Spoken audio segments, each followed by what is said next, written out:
மகர ராசி அவர்களுக்கு குலதெய்வத்திற்கு செய்ய வேண்டிய பரிகாரம் என்ன? ரைட். மகரம் பொதுவாக அன்னதானம், மகரம் நிலதானம், மகரம் இன்ஜினியரிங் மைண்ட். மகர லக்னமே இன்ஜினியரிங் மைண்ட். அவங்க டெக்னாலஜியே வேறு, தொழில்.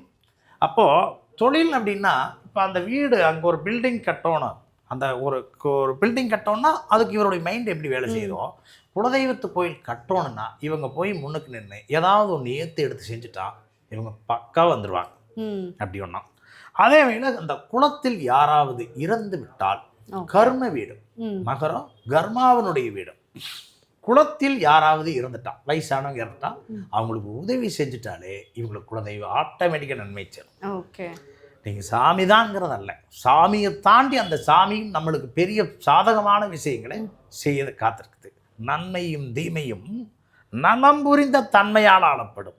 ஒரு மனிதன் செய்கிற நல்லதும் சரி கெட்டதும் சரி அவர் என்ன செய்யறாருங்கிறத அறிந்து அதுக்கு தக்கவாறு அது வேலை செய்யும். புரியுதுங்களா?